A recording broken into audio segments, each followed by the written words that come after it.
The Power of Kroll sees the Doctor and Romana arrive on a swampy moon of Delta Magna in search of the fifth segment of the Heat Time. Here they encounter a group of people native to the land known as Swampies, as well as a group attempting to colonize their moon and exploit it for its resources. Caught in the midst of this conflict, our lead characters must navigate this dangerous situation while also escaping death from the great monster of Kroll.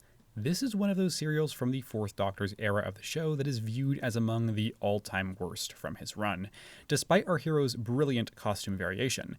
And having revisited the story, I can see why that is. The ultimate problem this one has for me is that large portions of the actual story are just not that interesting. One of the things this serial shares in common with the penultimate story from season 15 is that it's a four-parter that ultimately is not that long. Usually individual episodes of Doctor Who run at about 24, maybe 25 minutes long, with a couple of minutes each time for credits and the recap from the previous episode, as well as the intro for the show. And in the case of both Underworld and The Power of Kroll, most episodes run at only about 22 minutes apiece, equating to about 19 or 20 minutes when accounting for the intro, credits, and recap. What this means is that because the serial is a little bit shorter than usual, pacing should be on its side. Everything should be moving a little bit faster when the actual runtime is shorter. But that never feels like the case. This definitely feels like the slowest one of this entire season. I think this primarily comes down to the actual plot and how interesting it is, or rather how uninteresting it is, because ultimately it never feels like the story is doing anything particularly innovative or original. In some cases the length can help you to an extent, but the only reason it helps this one at all is because what they do with this story just isn't that compelling. That said, it's got some pretty solid critiques on colonialism, the setting is mostly quite nice and feels different to the rest of this season, not to mention our main cast is as good as ever and does a lot to provide actual entertainment within this story. How long am I going to be tied up here? Well, it depends. On what? On whether you cooperate. If you don't, you'll rot there. It won't take long in this climate. And that doesn't bother you? Young woman, I'm indifferent.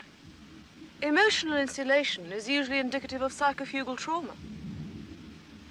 Genuinely, without these two characters bouncing off one another, this one probably would have been really boring for me. Sometimes the main cast completely saves a story, and that was absolutely the case for me this time around, because they were so good. And K9 wasn't even in this one because the terrain prevented the prop from being used, and that was perfectly fine because you don't always need him, and it was just okay for him to sit this one out. But despite some aspects of this serial being decent or even genuinely good, there are a number of ways in which it just completely fails. I found the supporting characters in this one to be utterly forgettable, especially all of the Swampies. Man, they just ran out of names, huh? But also the characters in the refinery. All of them were just kind of there. One of them was loud, one of them was worried and played by John Leeson, and there were some others with no particularly defining characteristics. Now, these are actually the first characters that the very first episode opens with, and unfortunately, none of them are interesting or leave any sort of an impression. They're just some one-dimensional side characters who are never particularly fleshed out or developed. Now, this wouldn't matter all that much if we focused more on the Doctor or Romana during the scenes with these characters, because either one of them would have made it more interesting and fun. But the problem is, we spend a lot of time with these supporting characters, and it's just not very engaging at all. I think the problem with the supporting characters and the undue focus on them is exemplified in this scene from episode 2.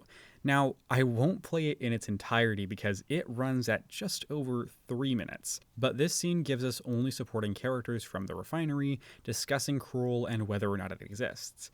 The thing is, the loud character has just seen this giant creature, so the whole scene is just some people that we don't care about discussing a thing that we already know exists and have literally just seen, and deciding what to do next. It's only 3 minutes, but it's a very flat and uninteresting scene. You can have engaging scenes of dialogue in your story, but this was a case of just nothing of interest happening. If I at least cared about these people or what was happening to them, then the scene might work. But I just didn't, because the story never made an effort to help me understand and know these characters. Oh no, these poor colonizers, what are they gonna do? Even the conflict among these people doesn't offer much of interest, which is a shame, as that is one of the few ways that you could make this scene engaging. See what the underwater scanners are registering.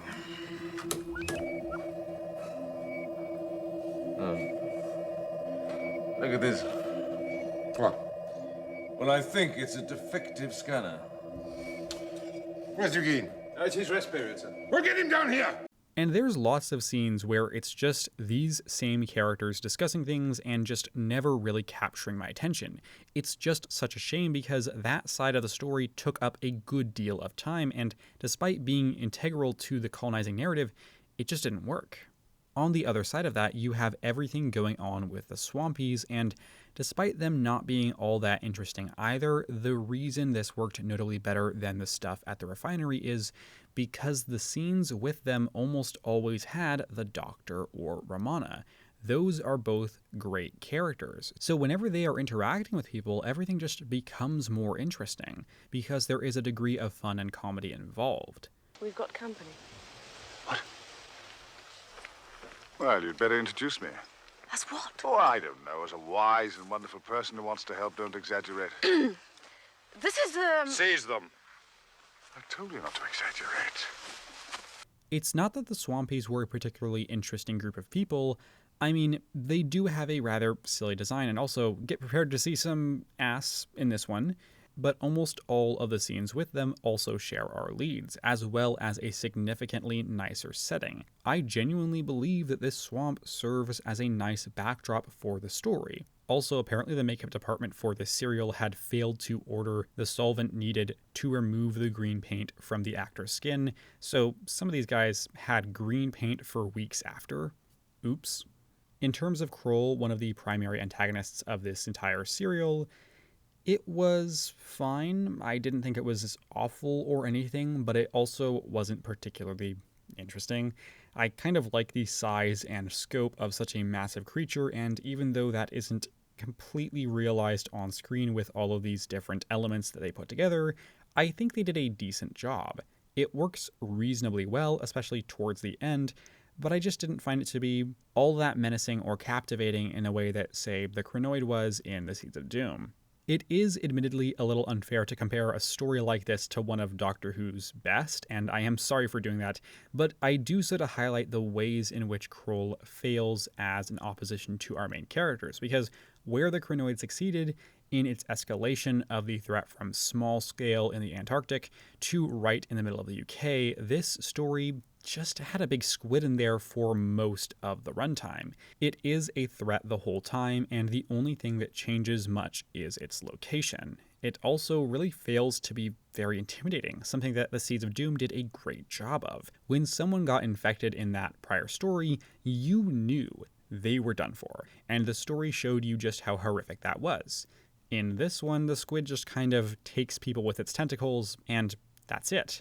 There were some moments of people being sucked into vents and things that were relatively effective, but for the majority of this one, the main threat of this serial just fails to be very threatening, which is a bit of a shame.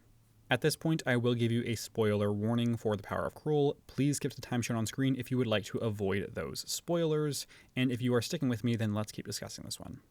I actually think Kroll worked best in the very final part of this serial, which is also my personal favorite part. It's not great or anything, but having these characters be stuck in the refinery with the Kroll coming after them felt like a neat little base under siege story that you'd get in the Troughton era. The Kroll worked better in this position too because you saw a lot less of it, and the danger of this massive squid was coming from outside of this refinery, making it somewhat claustrophobic.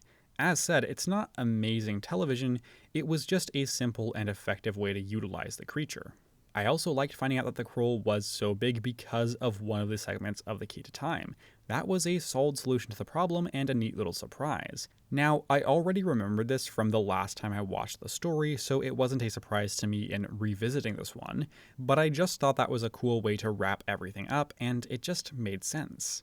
One of the ideas that I thought was kind of neat in this serial was when our main characters and one of the supporting ones got tied up using vines, which, when dried up enough, would snap their spines. The way they got out of that was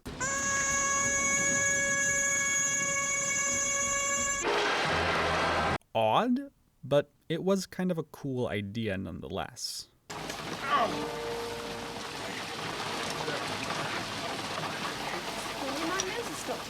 This is no time to start talking about noses. Yes, I know, but it's just that it's a textbook example of displacement anxiety. Overall, The Power of Kroll is a story with squandered potential. There were a number of elements in here that could have been quite interesting, from a story about a colonization to the use of the Kroll as a villain, but in execution, there's just a lot left to be desired. The supporting cast and the unnecessary focus on them was another big reason this didn't work for me, making simple scenes that could have been fun just feel tedious, and actively making me more uninterested in the narrative. But when all is said and done, this was still entertaining. Some of the ideas were neat and occasionally used in interesting ways. But the main saving grace of this one had to be our main characters, who did a lot of heavy lifting this time around. This was a decent enough serial, and I'm going to give The Power of Kroll a rating of 6.25 out of 10. I still see why people hate on this story, but I think it gets more than its fair share of that hate, because it is relatively enjoyable.